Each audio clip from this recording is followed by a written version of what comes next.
Alright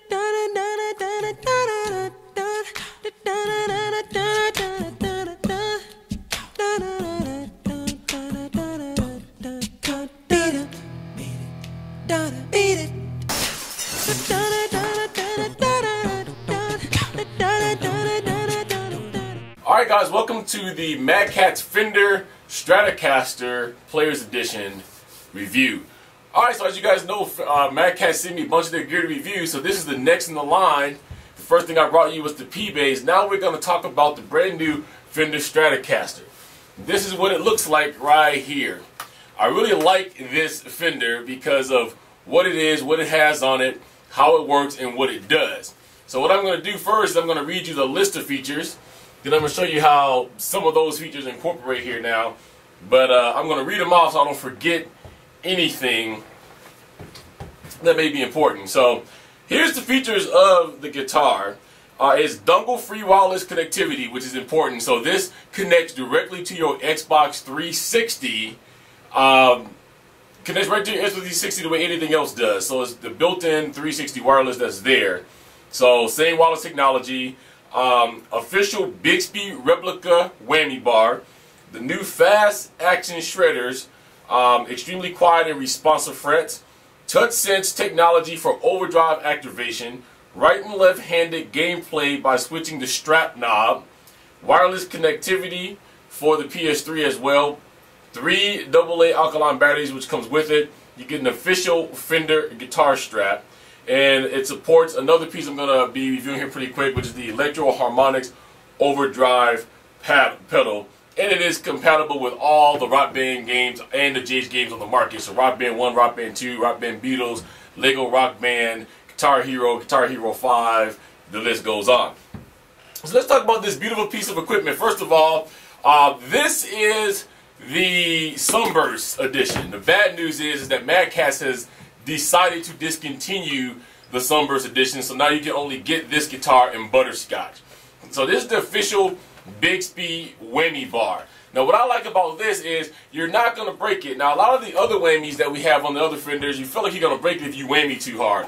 A lot of people like to whammy really quick like this or really hard back and forth. So as you can see, this whammy bar is made of metal and it has a spring right here for the resistance of it.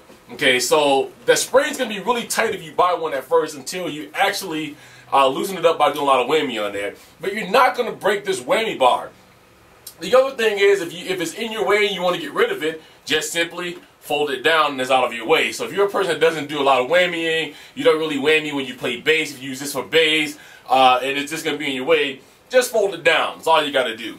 Okay, the other thing is the effect switch right here, which I really commend MadCatz on, because I've always said I wish somebody would build a guitar with the effect switch not in the way. Here's your 5-way effect switch, and it's not in the way of when you are strumming, no matter how you hold it, because I'm usually like this, so my finger usually overlaps and hangs down.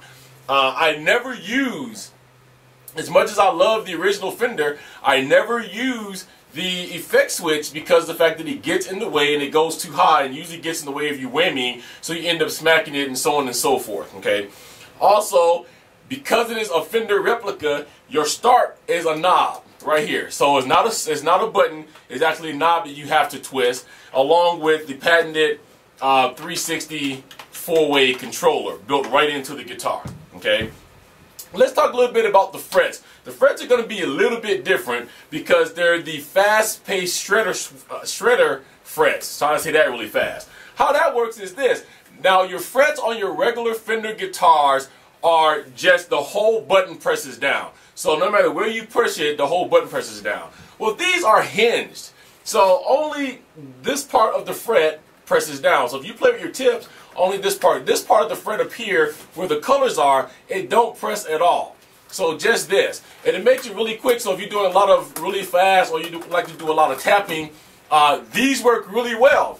I'm actually a hard guitarist, but there are some guitar songs on hard that are really fast and they do have a lot of notes, especially if you're like me and you like to play a lot with hyperspeed.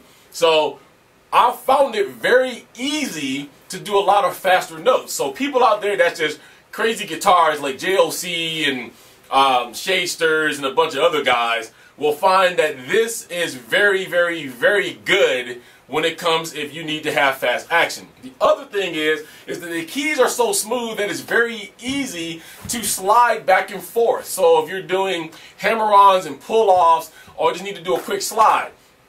The difference is with the regular Fender guitar, you kind of felt like a little groove in the middle. My cuticles and my fingers always felt really sore after doing a lot of hammer-ons and pull-offs or sliding back and forth, because I would always hit that little groove that was in the Fender. There is no groove here. It's a smooth transition. So you can just go all the way down like this, and you don't feel anything, and it doesn't hurt, and it's very quick and responsive. Okay.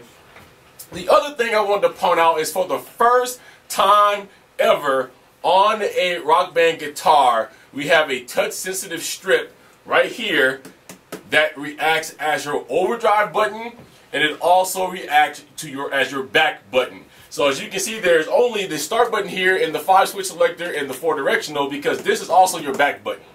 Okay, so the only downfall to the touch-sensitive strip is you have to remember that it's there. You have to get used that it's there. Now when I play, I have pretty big hands, so when I play, I'm usually holding my guitar like this, and this finger right here is my nemesis because it hangs over here. Okay, so if you look at how close my finger is to this bar, if I move my finger up just a little bit, I'm touching the edge of this bar.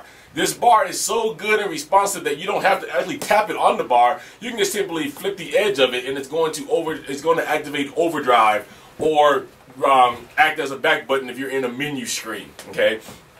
So it's very handy if you're not going to use a pedal. It's also very handy if you just want to do quick activations, but it is a very good feature, I believe, once you get used to it. The other feature of this is the whammy, or not the whammy, I'm sorry, the strummer. Okay, the strummer is relatively quiet when you're playing. It's a little bit louder in here because of where I am, but the reaction and the recoil of this strummer is totally 100% phenomenal. So you play like I do, which I play a lot of single downstrokes. You can ask anybody who went to E3 with me, they was amazed. JLC's letting me go, he's not even up strumming. I don't, or double strumming. I don't do a lot of double strums. I just do a lot of single strums like this. If you're doing that with this particular strummer, it has good recoil.